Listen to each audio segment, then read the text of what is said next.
We can't make sense of God's voice or silence if we're not reading it through the lens of his larger story.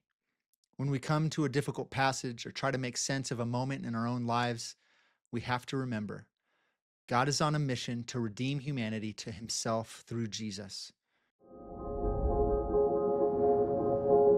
Hey, welcome back to the channel. I've been reading a book by Dallas Willard called Hearing God, and it's got me thinking a lot about how we hear God's voice. And I'll be honest, I haven't landed anywhere final. I'm still wrestling, still listening, still learning, because I know for certain that God speaks in a variety of ways. He speaks through scripture, no question. That's the foundation. He speaks through our thoughts and desires, what Dallas Willard calls the inner voice, the way the Spirit often gently guides us in our day-to-day lives. He speaks through people, especially those we're in deep, safe, trusted community with. There have been moments where someone's words pierce straight to the center of something I didn't even know I was praying about. And yes, sometimes he speaks audibly, through dreams, through visions. There are people in Scripture and people today who have had those experiences. But before we go any further, I think this has to be said. We can't make sense of God's voice or silence if we're not reading it through the lens of his larger story.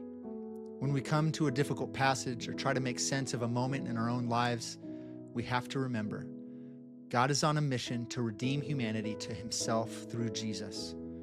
That's the through line of all Scripture: creation, fall, redemption, and reconciliation. If we miss that, we'll misinterpret the moment. We'll read silence as abandonment, suffering as punishment, and hard texts as cruelty instead of context. But if we hold on to the meta-narrative, we can start to see even silence as a part of a redemptive arc. So lately I've been wondering, what if we've missed one of the ways God speaks? What about the silence? What about the long stretches of wilderness so many of us experience in our walk with God? Even the psalmist wrestled with this. Why, Lord, do you stand far off? Why do you hide yourself in times of trouble? Psalm 10:1.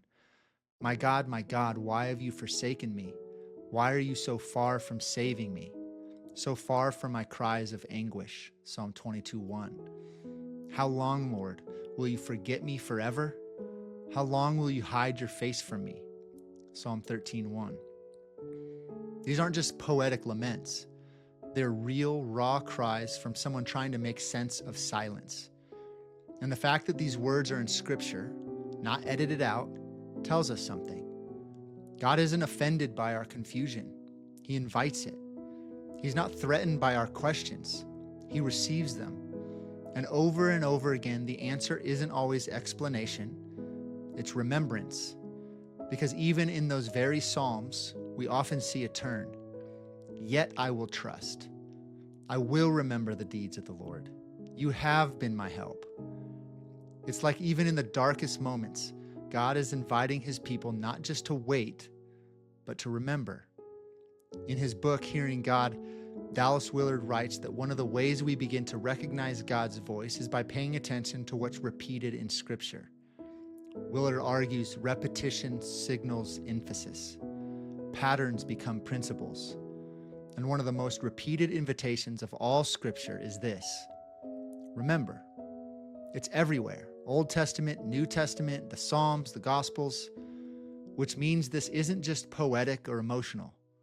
Remembering is a spiritual discipline. And more than that, it's a foundational principle in hearing God's voice. So maybe the silence isn't the absence of his voice. Could those seasons be more than just quiet? Could they be something else entirely? Maybe it's one of the ways he speaks, through memory, through story, through a quiet reminder of where he's already been faithful. Because as we saw the turn in those and many other Psalms, and as I look at Scripture in its entirety, there's one invitation God gives again and again. Remember. Remember what I've done. Remember how I was with you. Remember how I led you. Remember my faithfulness. I really am wondering, maybe silence isn't a void. Maybe it's an invitation to remember. Maybe God is speaking in the long arc of our lives, and we just haven't been trained to listen to that way. We've been trained for immediacy in our culture. We expect volume or clarity, but he often speaks through meaning, through narrative, and through memory. What if God's voice is embedded in the stories he's been telling in your own life and across history? I know that when I stop and remember, I do start to see it. Moments that felt random or painful or confusing in my past, they start to take shape. They fit. They weren't meaningless. They were part of the unfolding story. And here's what I know in my head, but I still struggle to believe in my heart. God is not a distant director shouting commands from the sky. He's a father who invites participation in the unfolding story. And that changes how I think about prayer too. For so long, I thought prayer was mostly about aligning myself with God's will or about making my requests known to a God who already knows my thoughts, simply because he wants a relationship with me and wants to talk to me. And prayer is absolutely those things. But I'm beginning to believe it's more. Prayer doesn't just align us with God's will. I think it plays a part in shaping it. Scripture shows us this over and over again. Moses intercedes and God relents. Abraham pleads for Sodom and God listens. While fighting the Amalekites, Joshua asked for the sun to stand still and God stopped the sun. Hezekiah prays and God adds 15 years to his life. Even Jesus in Gethsemane opens a dialogue with the Father. If you're willing, take this cup from me, but not my will, but yours be done. This is not a cold, pre-written script. This is a relationship with the creator of the universe. This is dialogue. This is co-creation. And not in the sense of God just humoring us. It's not like he rolls his eyes and says, fine, come along, even though you'll slow things down and probably mess it up.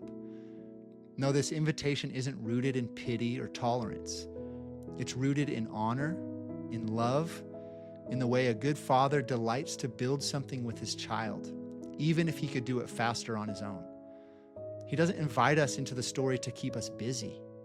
He invites us because we matter to him, because in his grace, he has chosen to weave our voices, our prayers, our choices into the very fabric of the unfolding story. He could do it all without us, but he doesn't want to. That's the kind of relationship he's offering. And that's what makes this so sacred. I've experienced this in my own life. 6 years ago, my dad was declared brain dead after a massive heart attack. 2 weeks in a coma in the ICU, no hope from the doctors. His brain scan literally showed nothing but gray matter, which if you know anything about the healthcare world, you know that means brain dead at the very least. But during that time, my family and I, in a small community of trusted, safe friends and family, prayed like we've never prayed before. Begging, pleading, not demanding, but on our knees asking. And today, I'm grateful to share my dad is alive. And he's not just alive, he's thriving. He's himself. And I don't pretend to understand all the mystery around that. But I do believe God heard us, and he responded. My dad was dead, and now he's alive. That's the kind of God that I serve. And I got to have a hand in that story. I got to participate in that story. Was it painful? Absolutely. It was awful. But God met us in the mess. He invited us into the story, and he walked with us every step of the way. So when I say prayer might shape the story, I'm not speaking in theory. I've seen it. I've lived it. But I also need to say this. If this is true, if God's primary voice is found not in lightning bolts or quick answers, but in long narrative arcs and sacred remembering, then I'll be honest. That's hard.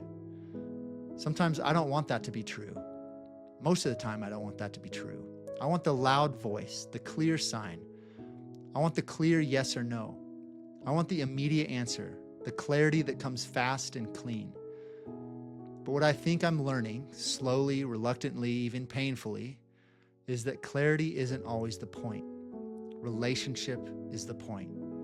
My story and how it's woven into God's greater meta-narrative, that's the point. And sometimes the story requires silence. Sometimes it invites trust. Sometimes it asks us to look back before we can move forward. So if you're in a season where God feels distant, if the silence is stretching longer than you expected, maybe he's not withholding anything. Maybe he's inviting you into something deeper. Not just to wait, but to remember, to trace the thread of his faithfulness across your life, to look for the patterns, to see that even in the quiet, he's still present, still shaping, still speaking.